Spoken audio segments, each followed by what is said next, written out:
Finally, moving into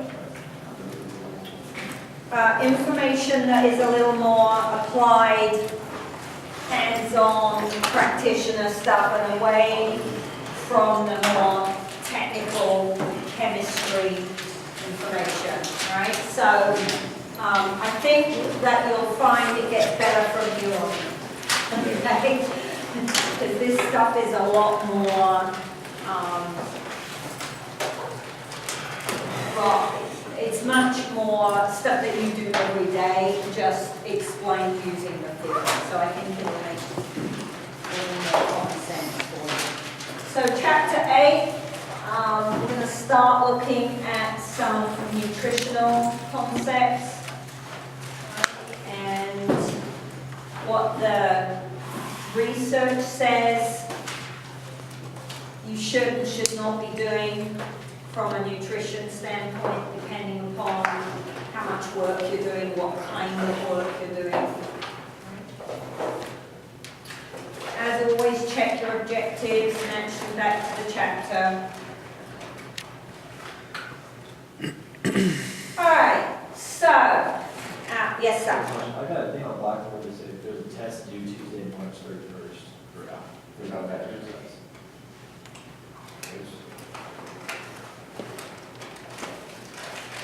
This is new technology these days. I didn't think we had anything for this too.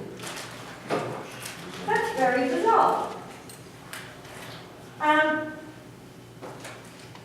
I think that was, I put the exam online for one person, so I probably goofed up and forgot to switch off the send it to everybody link. So ignore that. Ignore that. We did exam 3. We're good to go. All right. Thanks for checking, though.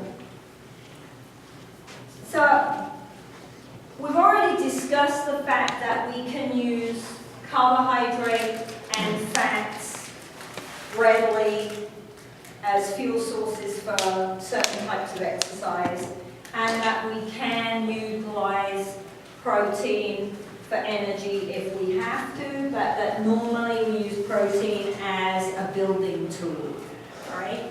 Obviously, if we're in sport and we're competing, building tools are important. Sometimes we're trying to actually build muscle mass, and other times we're trying to mend the damage we did with a hard training session. So we're going to look at those 3 food groups and look at what kind of levels should you be trying to incorporate within your regular diets. Then we'll also look at a little bit about some vitamins and minerals, and then chapter 9 really starts going into water and hydration issues. All right? So, carbohydrate, really important in our diet. It allows us to use protein for muscle growth. So if we have a lot of protein in our diet and very little carbohydrate, we don't utilize that protein correctly to help us build muscle or mend muscle. All right? So we don't want to ignore carbohydrates. Depending on what kind of activities you do, carbohydrate may be your only source of energy. So it's important to pay attention to the levels and what type of carbohydrate you incorporate in your meals during the week. So for the guidelines more and more are trying to develop those so that you could use the guideline to match anybody. Right? So, for example, 45 to 65% of your calorie intake is a pretty wide range. But that's because if I'm working with someone who's sedentary, or I'm working with someone who maybe is trying to lose some fat mass, I might drop their carbohydrate down but at no point for anybody, adults, these are adult guidelines, not children guidelines, no one should be under 45%. Right? 65% is a big jump, but we have people that work very, very, very hard and need a lot of carbohydrate to fuel that. Right? So that's our range. Doesn't mean that as an individual I can fluctuate between 45 and 65. It means I need to work out within that range what's adequate and appropriate for me as an individual. Does that make sense? All right. So, American Dietetic Association, 45 to 65% of your diet should be carbohydrate. Right? If you're looking at RDA, then that's around 300 grams, depending where you are within that range. Right? I prefer the percentage myself to the measure. I find this easier to deal with, but go with what works for you. All right? So, why do we need carbohydrate if we're being active? Right? It's our preferred energy source for aerobic activity. So if I start walking or I start biking or I start running, remember that most of that ATP is going to be coming from carbohydrate. I have to go for how long before we switch to predominantly fat? Who remembers? What's the crossover to switch? About 20 minutes. Good, Colin. So I'm going to predominantly use carbohydrate for a lot of aerobic work that I do. Okay?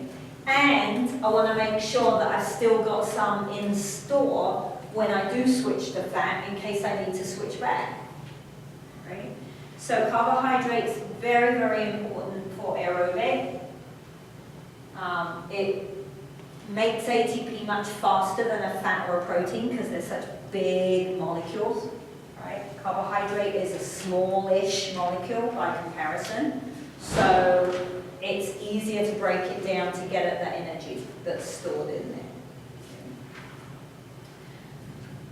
It also produces more ATP for the amount of oxygen that I'm using. Right? So there's lots of benefits to using carbohydrate, but the store is limited. So the body has a backup, it can switch to fats if I'm going to go for a long time. I store carbohydrate in the muscle and in the liver. My liver glycogen kind of acts as my pantry. So at the end of a long exercise session or the end of a marathon, I can't get to that fat quickly enough to get the ATP to finish the race. I switch back to carbohydrate. So we want to have plenty stocked away to fall back on. And if I'm doing anaerobic work, unless I'm doing something that's quicker than 10, 15 seconds, my only source of energy is carbohydrate. Right? Unless I'm using system 1, when we don't need a food source, carbohydrate is the only thing I can use to make ATP for anaerobic work. So if I'm running a race that is longer than 12, 13 seconds, I'm going to need carbohydrate. If I'm playing basketball or I'm playing football, I'm going to need carbohydrate if the play is longer than 10 to 12, 15 seconds, right?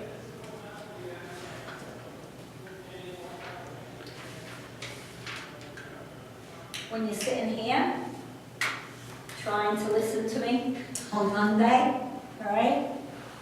I know you're trying, right? Your brain can only use carbohydrate as an energy source. Right? Your brain cannot use fat, it cannot use protein.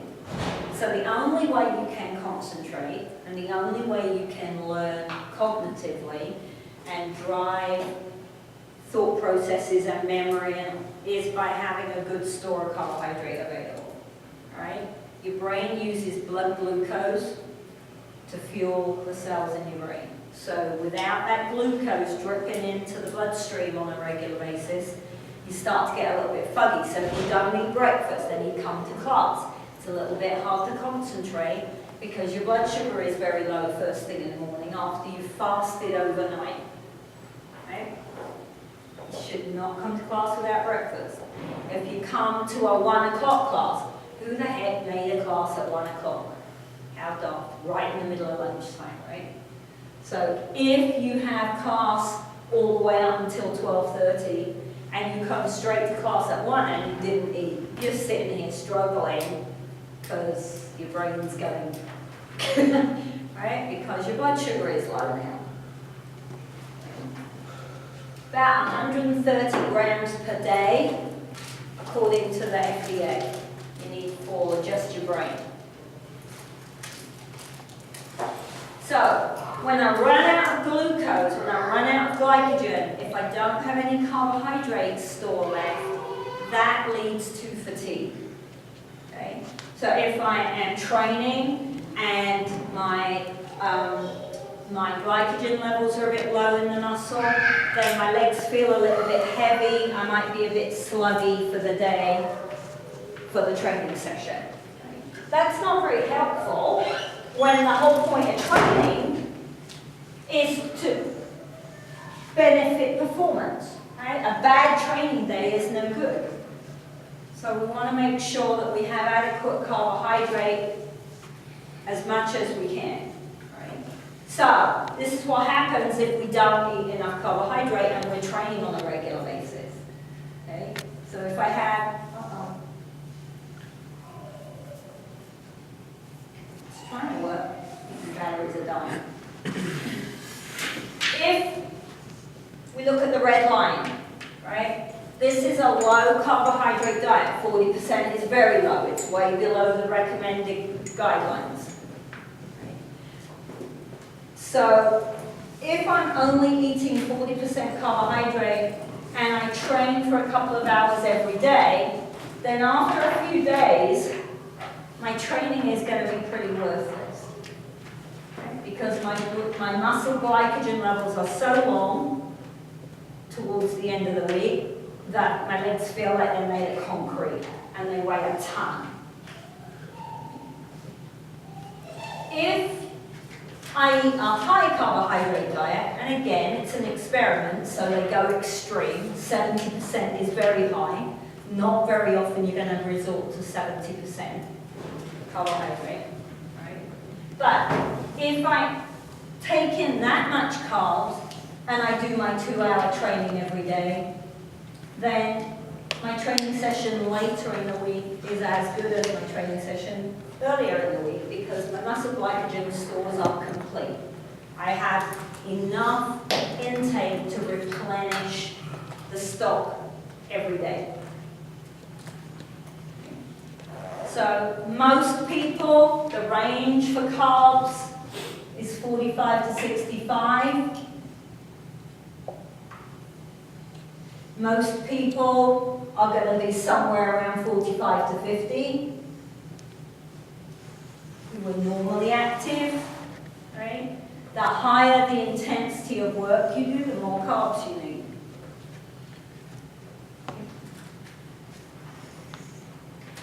If we're doing this,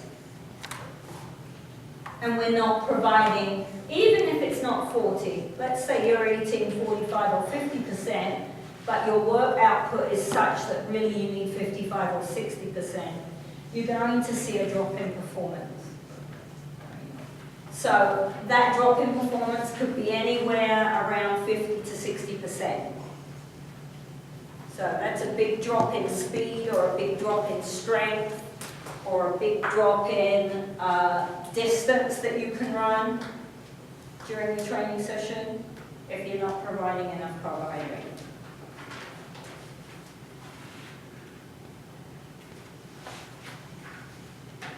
So, if I'm working with someone who is training really hard, they're competing or they're prepping for a bike race or a marathon or they're getting ready to climb Mount Everest or do something daft, right? Then we're looking at needing a higher percentage of carbohydrate. Doesn't necessarily mean I need more calories. It means I need to make sure that within my calorie intake, a good amount of it is carbs. If I'm a strength athlete, if you look at bodybuilders and you look at their diet breakdown, it's between 55 to 60. If you're a marathon runner, you might have to resort to 65 at certain points in your training cycle, depending on the amount of times and the distances you're putting in on the road. So, not enough. We go back to our graph picture. It's difficult to maintain training intensity, so intensity, remember, is the workload. If I can't maintain the workload, I would expect to see a drop in performance. And you can't do as much. You can't keep it up. So you were supposed to train for an hour and a half, 2 hours today, and by the end of 50 minutes, you're just like, that's it, I'm done. I can't do any more. You could see the extreme of starting to lose some muscle mass. So if you're trying to maintain muscle mass, you have to keep your carbohydrate intake up. Okay? And you won't see such good adaptation to training, because you won't be able to train as hard. So what kind of carbohydrates are we going to eat then? Right? Our Coca-Cola, our candy, right? They're all carbohydrates, but that's not what we're talking about. Right? A diet that is 55% Coca-Cola and candy is not going to help with your training very much, right? So what we need is lots of complex carbohydrates, grains, potatoes, vegetables, fruits, right? Simple carbohydrates are really great if you're in the middle of a training session and you suddenly go and go a bit flat, right? Because simple carbohydrates digest quickly and get into your bloodstream very quickly and will provide a very fast source of carbohydrate for your muscles, right?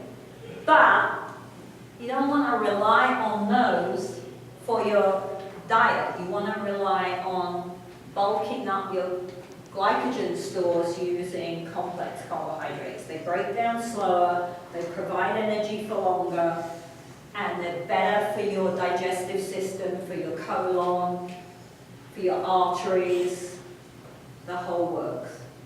Right? I'm not saying, well, I would say don't drink soda. Right? Soda's evil. If you saw the research on what soda does in your body, you would not drink soda. But candy, a piece of candy, a couple of pieces of candy is not a problem. It's when you eat the whole bag of candy it's a problem, right? Sugar, there's nothing wrong with sugar. The problem is how much of it we eat, not the sugar, right? I am not someone that would ever recommend cutting something out completely of your diet that you enjoy, because that makes everyone miserable and we cheat, and then we don't get anywhere anyway. So cut it down, don't cut it out. So if we eat carbs ahead of training, so the night before if we're training early in the morning, or we make sure that we have plenty of carbs at lunchtime if we're training in the afternoon. All right, then what we see occur in the blood when we look at blood glucose is that we get a very big drop quite quickly after eating a lot of sugar. So what happens when you eat sugar, carbohydrates, is your body releases insulin. And the insulin moves the sugar out of the bloodstream and into the tissues. So, if before you go training in the morning, you're like, oh, I didn't have time for breakfast, but I'll just grab a handful of raisins or some grapes. That may not be the best thing, because within about 15 minutes, 20 minutes of eating the raisins or the grapes, you're going to start feeling starving. You're going to bottom out, because that sugar will move out of your bloodstream very, very quickly, unless you add it to toast, cereal, sandwich. Right? If you don't have time for breakfast, make yourself a jelly sandwich, take it with you, eat it in the car. That's a better option than just a handful of raisins. Right? You want to slow down the sugar. If we see this spike and then this drop, then we run out of fuel very quickly. If I eat complex carbs rather than simple carbs, then I get a much more stable blood sugar picture. So this is what happens with people that eat candy or do diets where maybe they cheat. I eat sugar, my bloodstream does this, right? So the glucose level in my blood shoots up, and then I release a load of insulin, it moves all the glucose out of the bloodstream into the tissues, and I get a sugar low. With sugar low, your brain only uses sugar. It only uses glucose for energy.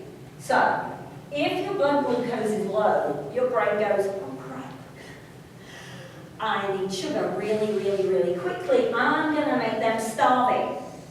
Right? You get very, very hungry, you eat something. Depending on what you choose to eat, you can do this. And you can do this all day. Right? You'll feel great, you'll feel awful. You feel great, you feel awful. You can concentrate, you can't concentrate. You can concentrate, you can't. Right? Or you can choose to eat complex carbohydrates and a more balanced diet, and you'll keep your blood glucose much more stable, and you'll stay consistent during the day. Does that make sense? This picture will help training, it will help studying, it will help skill development, right? This, and it won't wreck the insides of your arteries. Right? Because this picture is not healthy for the arterial wall.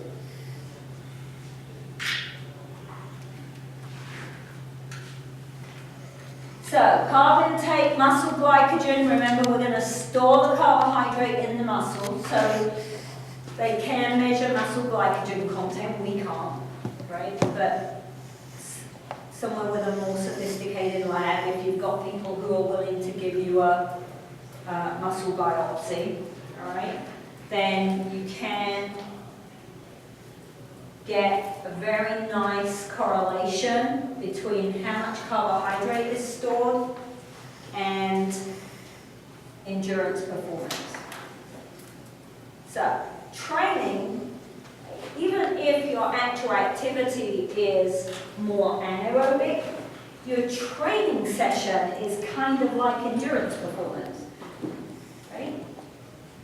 So footballers, basketball, baseball, how often do you have a training session that's only half an hour? Not very often. So your training sessions are like running for 2 hours, right? Even if you're stop-starting, you still have to be paying attention. You've still got to have the ability to move when needed over the course of several hours each day when you're training. So we don't want to be sloppy with our carb intake. By the way, when you're looking at this in the textbook, they made a typo here. All right? So the green dot should be down here. The blue dot should be up here. It's a rather important typo.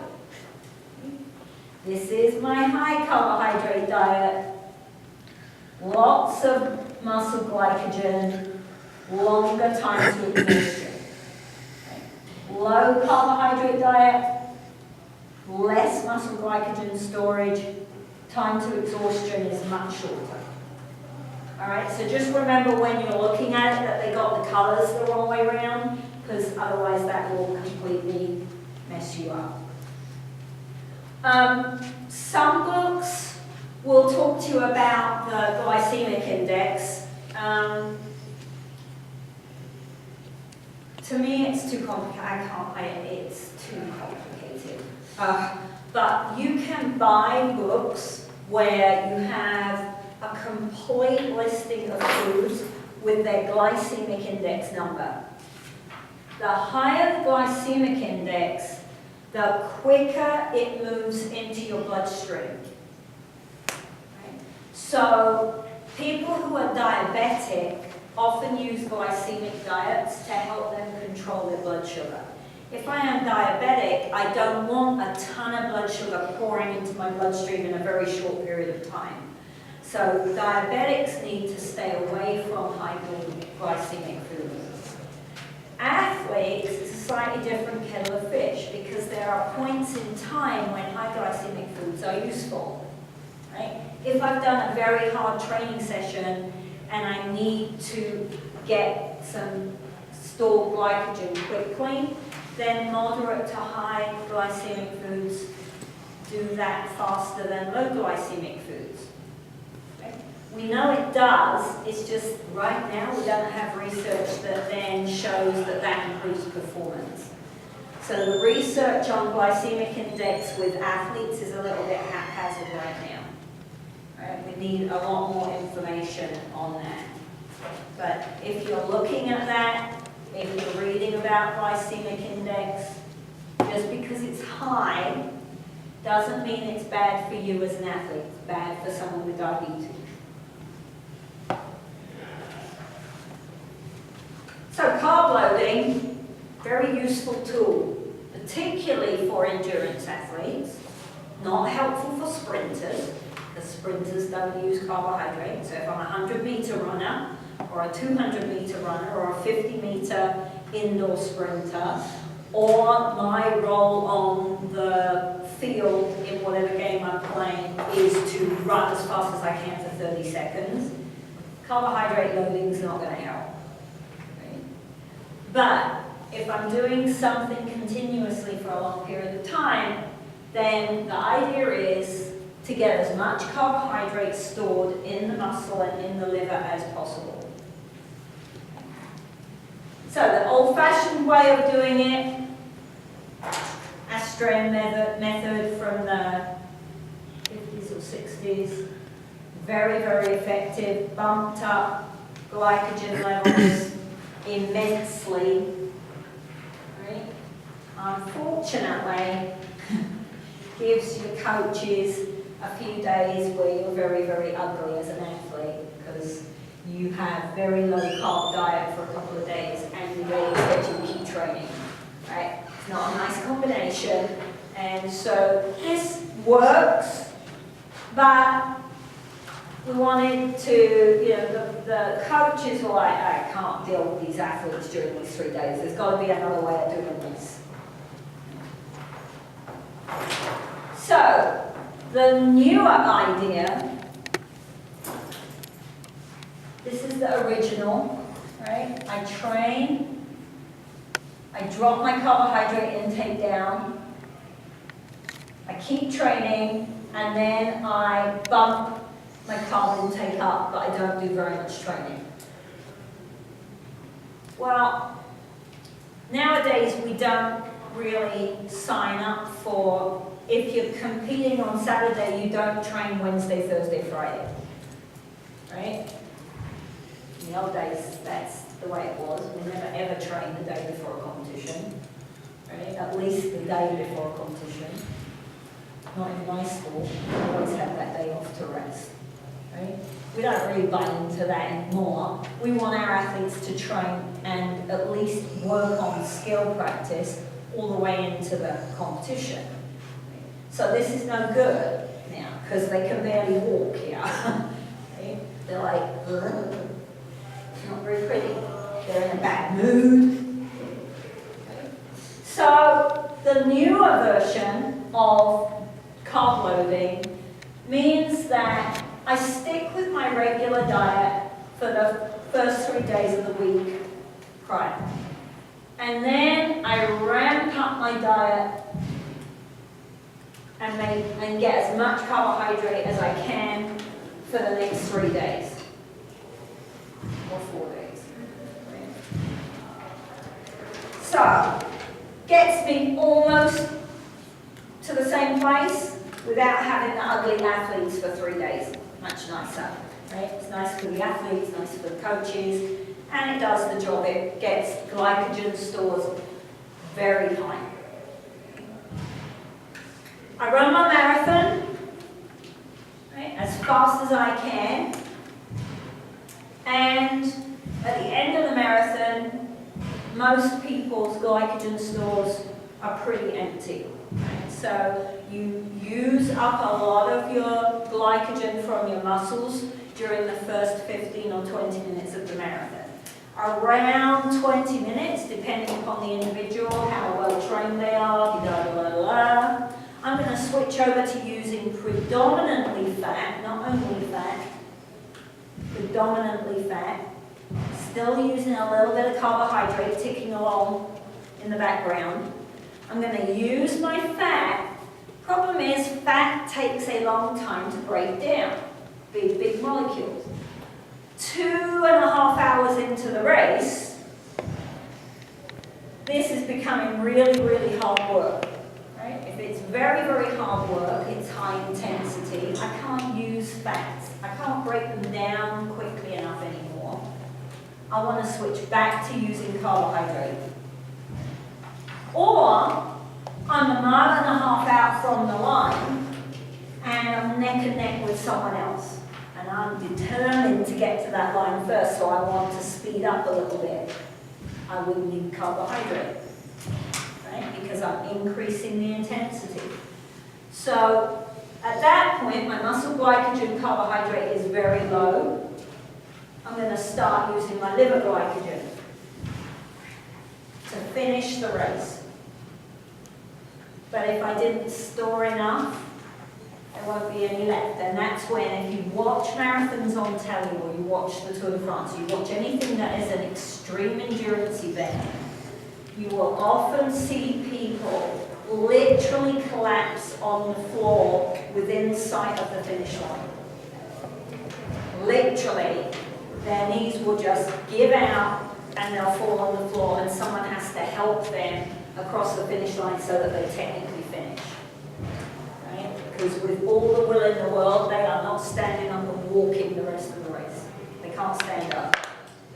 Right? At that point, you've got no glycogen left at all. And then you're insane enough to say, well, I'm going to run another marathon next weekend. Right? So what do I have to do to replenish those glycogen stores? Liver glycogen, our backup storage, we can replace very, very quickly. It only takes a few hours. So if I finish my race and I go out to a spaghetti house and I have 3 great big bowls of pasta, by the next day my liver glycogen will be full. Muscle glycogen takes a little bit longer, right? So muscle glycogen can take several days to completely recover. And that's several days with a good diet, right? Not several days of eating rubbish. So it's much slower to resynthesize the glycogen that's stored in your muscles. You want to get that started as soon as possible. So one of the things we'll be talking about during the rest of the semester is, what do I eat when I'm done? What's the best way to start putting back glycogen and fixing muscle tissue when I'm done training or with a severe bout of exercise? Right? We want to mix carbs and proteins together. At the end of a race, like a marathon, you may not be able to eat solid food, a good carbohydrate protein shake might be the answer. Right? After a 2-hour training session, I wouldn't use a carb protein shake. Right? They're expensive. They may or may not upset your stomach depending upon your digestion. And a cheese and honey sandwich or a cheese or a peanut butter and jelly sandwich will do the trick just as well. Chocolate milk, perfect. Right? Mix your carbs and your proteins as quickly as you can at the end of the event or the training session.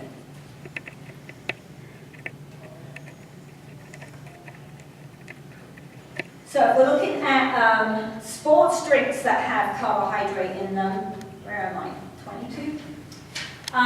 So we might see athletes taking a drink that isn't water during a match. You will see swimmers, cyclists, runners go over to a table and grab a drink during the race.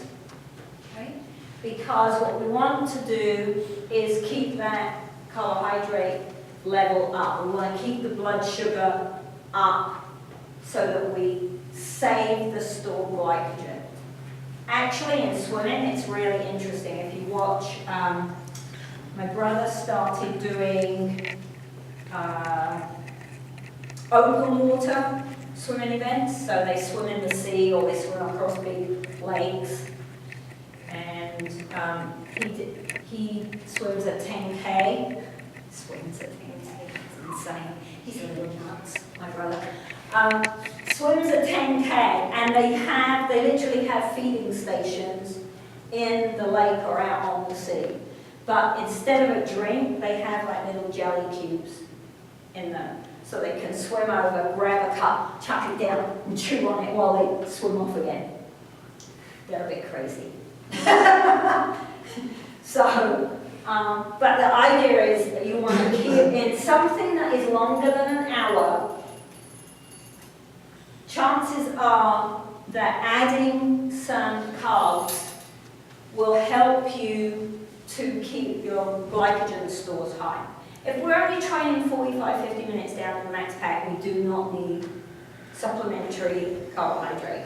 Right? Drinking a Gatorade while you're down in the max pack is a waste of your money. Because you don't need it unless you're working out for over an hour. Okay?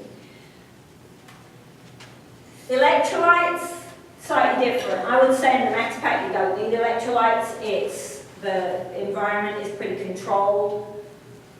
Sometimes it does get too hot down there. Generally it's too cold in my view.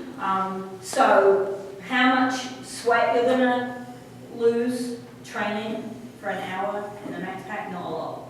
If you're running outside here, you might want to think about electrolytes.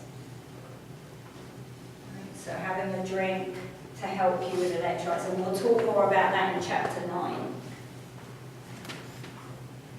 How useful those drinks are depend upon how quickly they get out of your stomach and into your system. Right? Because it's no good if it's sloshing around in your stomach, you need it in your bloodstream. And so you've got to look at the formulation. What's the percentage of carbohydrate and electrolyte within the drink? So what's the ratio of the solutes to the water, not the size of the molecules? Right? How much solute to water is there is the osmolality, not the size. So those factors are going to affect gastric emptying. What I want is moving water and electrolytes out into my body. About 6 to 8% carbohydrate when you're looking at those drinks. If they have higher than 8%, they're likely to give you some cramping and some tummy upsets. Right? If you want to be really specific, if you're working with athletes who are very high caliber, somewhere around 1 gram per kilogram of weight per hour has been shown to increase endurance performance. So aerobic performances. 1 gram of carbohydrate per kilogram per hour. So, let's see.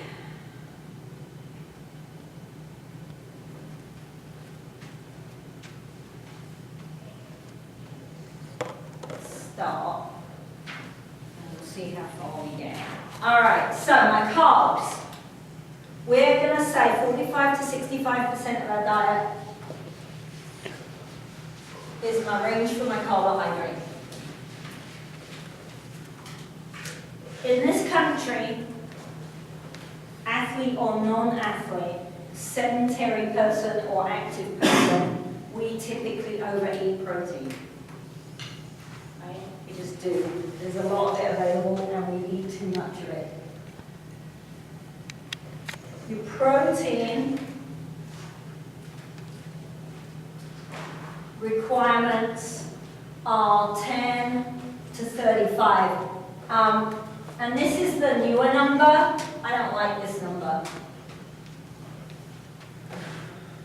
Right? Typically, we used to be looking at 10 to 15, 20%. They increased it recently to make it more usable for strength athletes and people who are suffering with eating disorders, things like that. 35% of your diet is huge. That's a huge amount of protein. So be wary of the 35%. This number now becomes quite useful, 0.8 grams per kilograms per day. Because, remember, right, if you're an athlete, if you're a big male athlete, and you're eating 5,000 calories a day, right, then 15% of 5,000 calories, where am I? 10% is 500, 700, something's off there. 750. Right? That might not be enough calories for protein. Because you're not this sedentary person. But if we up that to 1.7 grams per kilogram per day, if you combine this idea of 1.7 grams per kilogram, maybe 1.8, I've seen some research that says 1.8 maximum grams per kilogram per day, along with your range, you'll be eating a healthy amount of protein. 2 grams per kilogram per day puts your kidneys at risk. 2 grams or more per kilogram per day of protein puts your kidneys at risk. So, got to weigh up. How much do you want those muscles? Right? Maybe sleep a little bit more. Maybe eat your food in smaller portions so that you can utilize the protein. Don't ramp up the protein so that it's a ridiculous amount every day and make yourself possibly long-term sick. Right? If you wreck your kidneys in the long run, you don't have any more.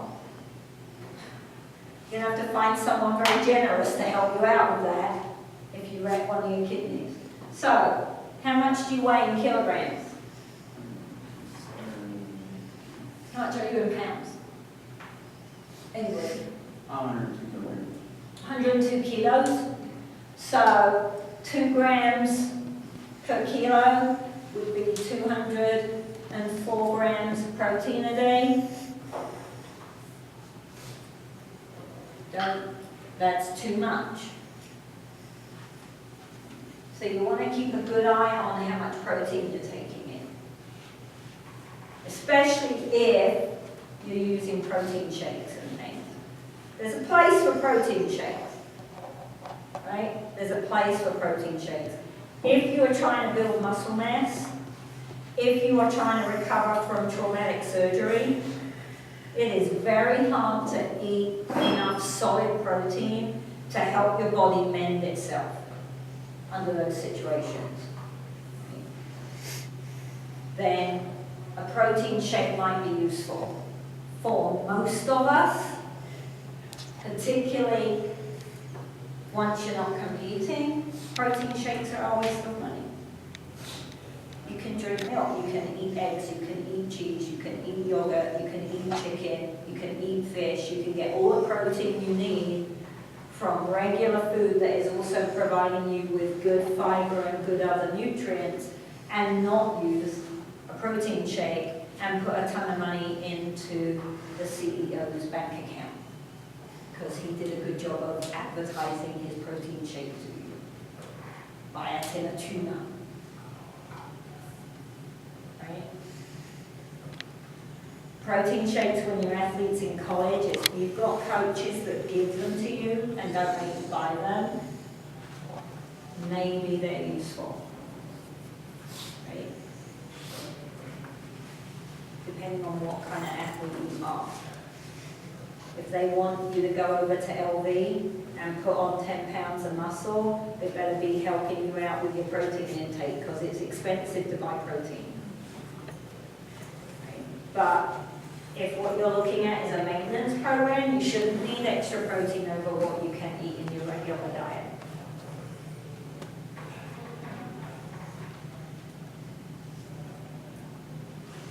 So, the research says more than 1.7, 1.8, depending on where you look in the research, provides no additional advantage to athletes. So there's nothing you're going to gain by eating more than 1.7, 1.8 grams per kilogram a day. So you're not going to get bigger muscles, you're not going to lose weight, because you can't use that much protein.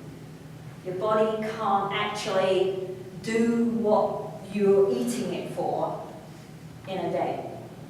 Right? Takes, got a plan over time. Alright, so Wednesday we'll start looking at high protein diets. Between now and Wednesday, guys, have a look in the media. Just have a quick look in the media and look at how many protein supplements they are trying to make you spend your money on. Okay? Dr. Wall, do you have class on Friday? This is Good Friday. I know, isn't that bad? So no class? Well, anyway, we're gonna